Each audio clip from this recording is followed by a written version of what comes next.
blog arrecaballo.es. Orígenes de Cartago. La leyenda de Dido. La leyenda clásica sobre la fundación de Cartago cuenta que fue la princesa Elisa de Tiro, conocida como Dido, quien la fundó en el año 814 a.C. Todo comenzó en Tiro, la gran ciudad-estado fenicia en la costa del actual Líbano. El rey de la ciudad, Matán, tenía dos hijos, un varón llamado Pigmalión y una mujer llamada Elisa. Tras la muerte del padre, los hermanos se disputaron la sucesión al trono. Elisa, quizá por intereses políticos y hereditarios, contrajo matrimonio con su tío paterno, Acerbas, sacerdote de Melkart, quien reunía en su entorno un enorme poder político y militar, así como una gran fortuna. Pero Pigmalión, por miedo a perder su posición, asesinó brutalmente a Acerbas. Durante un tiempo Dido disimuló su horror, pero solo para preparar mejor su huida de la ciudad, llevándose consigo los inmensos tesoros de su esposo, que su hermano codiciaba. Elisa huyó de Tiro, con su hermana pequeña, y un séquito de hombres y mujeres que le eran fieles para fundar una nueva colonia. Elisa no recaló en ninguna de las colonias fenicias del Mediterráneo, sino que decidió marchar a tierras desconocidas. En su primera escala, en Chipre, la comitiva se acrecentó con nuevos colonos fenicios. Asimismo, con el beneplácito de los sacerdotes del templo de Astarte, Elisa se llevó a unas 80 mujeres jóvenes para casarlas con sus seguidores y fundar una nueva colonia. Tras escuchar un oráculo que anunciaba la fundación de una nueva ciudad, Dido y sus seguidores partieron de Chipre y prosiguieron la ruta hasta alcanzar la costa del actual Túnez. Cuando los fenicios desembarcaron en una bahía junto a la que se alzaba una colina, la población indígena trató de impedir que se instalaran allí. Por ello, Dido debió pactar con Iarbas, un reyezuelo local de la tribu de los Gétulos, al que convenció de que le vendiera el terreno que abarcase una piel de un buey extendida, diciendo que era para que sus compañeros fatigados pudieran descansar antes de zarpar de nuevo. Pero la hermosa princesa hizo cortar la piel en finas tiras y así obtuvo la superficie suficiente como para fundar su ciudad. Parece que el nombre de Birsa, piel de toro, con el que se conoce a la colina en la que se ubicó la Acrópolis de Cartago, recuerda este acontecimiento. Elisa fue coronada como reina, y sus súbditos la bautizaron como Dido. La leyenda cuenta que el rey, ingeniosamente engañado por Dido, quedó prendado de su belleza e inteligencia, y se propuso a toda costa tomarla como esposa. Expuso su pretensión a un grupo de notables fenicios, a los que amenazó con declararles la guerra si no convencían a la princesa. Dido, entre sollozos y lamentos, les aseguró que haría lo que pedían, pero al cabo de 3 meses mandó erigir una pira en las puertas de la ciudad, se subió a ella y se atravesó el pecho con un cuchillo para no casarse. Forma de gobierno. Si bien el consenso actual es afirmar que la ciudad fue fundada entre los años 825 y 820 a.C., según una inscripción del rey asirio Salmanasar III, se fundó con el nombre de Kart Hadast, que significa ciudad nueva, un topónimo que los fenicios utilizaron para sucesivos asentamientos fenicios de similar carácter en Chipre, Cerdeña, el norte de África y España. Inicialmente fue gobernado por una oligarquía de ricas familias, que nombraban a 2 gobernantes o sofets, sufetes, de la ciudad, y que eran aprobados por la metrópoli. Sin embargo, en 574 a.C., un evento de mayor alcance tuvo lugar cuando Tiro perdió su independencia frente a la nueva superpotencia en el Levante, los babilonios, dirigidos por Nabucodonosor, que tomaron la ciudad. Posiblemente se creó un cierto vacío de poder y se consolidó el sistema de gobierno centrado en los 2 sofets, sufetes, a los que algunos llamaron reyes. Uno ostentaba el cargo militar y el otro el cargo civil, y eran elegidos anualmente entre los individuos pertenecientes a las familias más acaudaladas e influyentes de Cartago. Había un gran consejo compuesto por 300 miembros de las familias más ricas de Cartago. Entre ellos se elegían a los sufetes y a los miembros de la Asamblea de los 100. Pero para controlar la acción de ambos sufetes, se creó una asamblea de 104 miembros a la que se denominó la Asamblea de los 100, que los romanos llamaron el Senado de Cartago. El cargo en la asamblea era hereditario, y lo ostentaban las grandes familias encumbradas en el poder por mucho tiempo, debido a las cualidades de sus individuos y a sus grandes riquezas. Hasta el 454 a.C., se estuvo pagando tributo a las tribus libias por la renta del territorio. Desde entonces, se las dominó y utilizó como mano de obra para el campo y como soldados. Magón I, 550-530 a.C., inició una serie de reformas que consolidaron el poder y la reglamentación militar de la ciudad. El núcleo militar era la falange hoplita según la costumbre de la época. El máximo de tropas reclutadas puede estimarse a partir de la capacidad de los cuarteles situados en los 3 anillos de murallas que protegían la ciudad, que ofrecían alojamiento a 24.000 infantes, 2.000 jinetes, unos 300 elefantes y 1.000 carros de guerra. Religión cartaginesa. La religión cartaginesa era una continuación directa de la variedad fenicia de la antigua religión cananea politeísta. Sin embargo, a lo largo de los siglos, se desarrollaron importantes diferencias locales tras la fundación de Cartago y otras comunidades púnicas en otras partes del norte de África, el sur de España, Cerdeña, Sicilia occidental y Malta. Tras la conquista de estas regiones por el Imperio Romano en los siglos III y II a.C., las prácticas religiosas púnicas continuaron, sobreviviendo hasta el siglo IV después de Cristo en algunos casos. Las fuentes sobre religión púnica son pobres. Es difícil reconstruir una jerarquía de dioses cartagineses. Era común que los panteones de las ciudades fenicias estuvieran encabezadas por una pareja divina titulada Baal, señor, y Baalat, dama.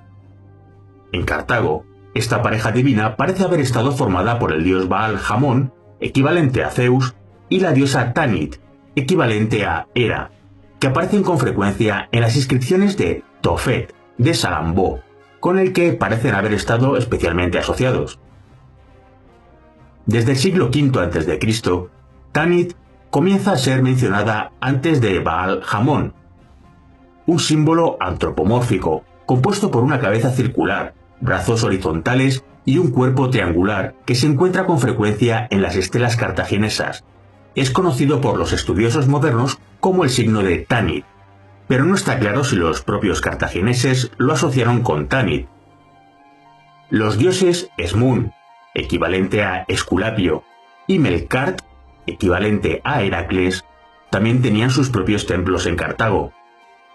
Los sacerdotes de otros dioses son conocidos por evidencia epigráfica, incluidos Astarte, equivalente a Daimón, Reshef, equivalente a Apolo, Baal Sacón, equivalente a Poseidón, y Baal Shamen, equivalente a Ares.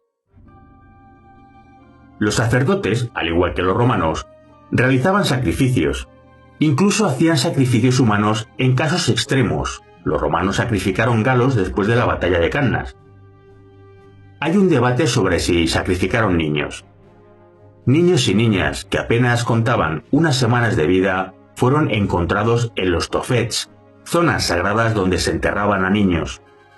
Las inscripciones sobre las losas de las tumbas eran dedicatorias de los padres a los dioses que finalizaban con el ruego de ser escuchados y bendecidos.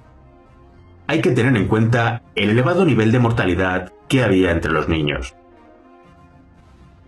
Diodoro Sículo narra cómo los cartagineses, vencidos por los griegos de Sicilia el 310 a.C., atribuyeron la derrota a la cólera de los dioses y para conjurarla sacrificaron a Baal Jamón, Diodoro lo traduce bajo la acepción griega de Cronos, 500 niños de familias nobles.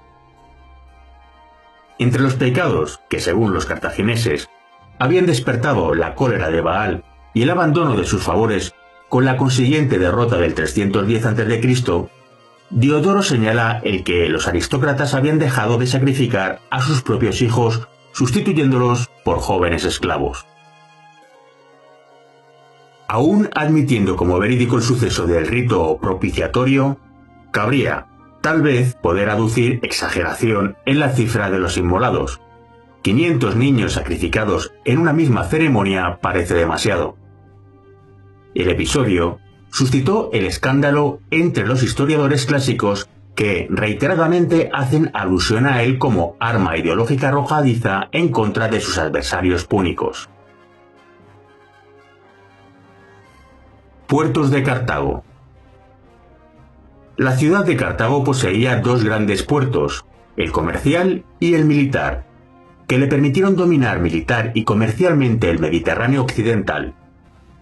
El acceso a los puertos desde el mar venía facilitado por una entrada de unos 21 metros de ancho, que en caso de necesidad era cerrada con una cadena de hierro. Los dos puertos estaban unidos por un estrecho canal navegable.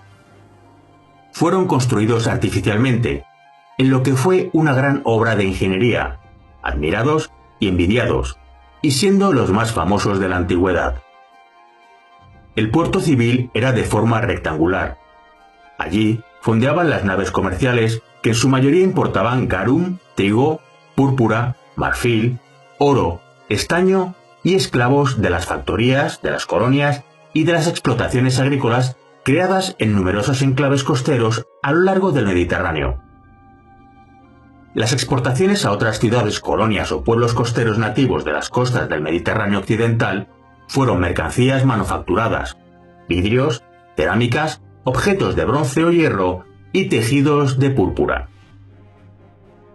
El puerto militar era de forma redonda y albergaba en su interior una isla artificial también circular. La isla era la sede del almirantazgo y su acceso era restringido. El puerto militar, según las fuentes clásicas, podía albergar 220 barcos de guerra, y sobre los hangares se levantaron almacenes para los aparejos. Delante de cada rada se elevaron dos columnas jónicas que dotaban a la circunferencia del puerto y de la isla del aspecto de pórtico. Los restos arqueológicos descubiertos han permitido extrapolar la capacidad de acogida del sitio: 30 diques en la isla del almirantazgo y de 135 a 140 diques en todo el perímetro. En total, de 160 a 170 diques podían albergar tantos barcos de guerra como han sido identificados. Por debajo de los diques de la dársena se situaban los espacios de almacenaje. Se ha supuesto que, en cada dique, podían tener cabida dos filas de barcos. En medio del islote circular había un espacio a cielo abierto, a cuyo lado se levantaba una torre. Los diques podían tener sobre todo la función de astillero naval. Murallas de Cartago. En la primera noticia que tenemos en los textos antiguos de las fortificaciones de Cartago, estas se remontan al siglo VI a.C., aunque han podido ser anteriores. Por otra parte, no hay duda de que el sistema defensivo de la ciudad debió cambiar con el transcurso del tiempo hasta albergar toda la península, cerrando también el istmo que la unía al continente. Muy poco es lo que se conserva actualmente de las grandes murallas de Cartago, formadas por un muro simple en los lugares más escarpados y otro triple en aquellos que, como el istmo, precisaban de una mejor defensa. Este sistema defensivo se encontraba precedido en el istmo, sin duda la parte más adecuada para realizar un ataque desde tierra, por un gran foso y algunas fortificaciones menores que lo protegían. La muralla marítima, realizada en enormes bloques de gres, estaba revestida de un fino estuco blanco y rematada por cornisas moldeadas. Las excavaciones arqueológicas también han determinado que la monumental Puerta Nueva, que se abría en ella, y a la que también podríamos llamar, con toda justicia, Puerta del Mar, estaba flanqueada por dos torres, y se construyó en el siglo V a.C.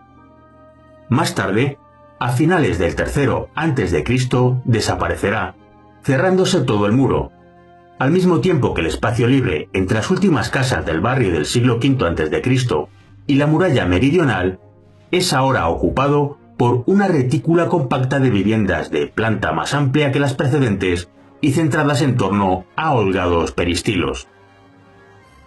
Según una descripción de Apiano en tiempos de las guerras contra Roma, presentaba el siguiente aspecto. La parte de la ciudad que daba al mar, al borde de un precipicio, estaba protegida por una muralla simple.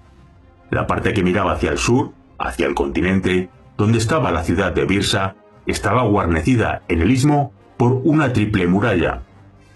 La altura de cada una de estas murallas era de 30 codos, sin contar las almenas y las torres, que estaban colocadas por toda la muralla a intervalos de 2 pletros.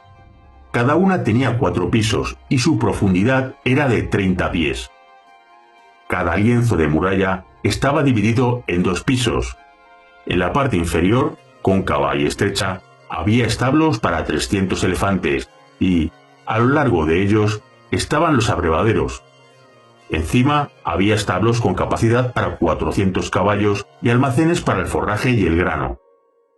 También había barracas para 20.000 soldados de infantería y 4.000 jinetes. Tan gran preparativo para la guerra estaba distribuido para albergarse solo en el interior de la muralla. El ángulo que se curva desde esta muralla hasta el puerto, a lo largo de la lengua de tierra mencionada, era el único punto débil y bajo. Cartago inició una expansión económica que le llevó a chocar con la otra potencia que era Grecia, a la que se enfrentó en Córcega, Cerdeña, Marsella e Iberia, donde cerraron el estrecho de Gibraltar a los griegos. En la primera guerra siciliana, en el año 480 a.C., tras la muerte de Amílcar I, derrotado por los griegos en la batalla de Himera, las grandes familias perdieron gran parte de su poder en manos del Senado. Término púnico. A los cartagineses se les denominaba púnicos. Unos dicen que los griegos llamaban a los fenicios foinikoi, que significa dátil, dado que vivían en zonas donde se daban las palmeras.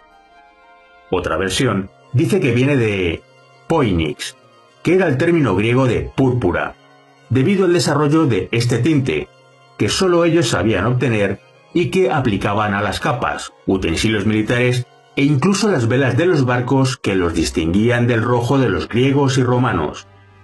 Los griegos fueron los primeros en denominarlos con este término, que fue posteriormente usado también por los romanos.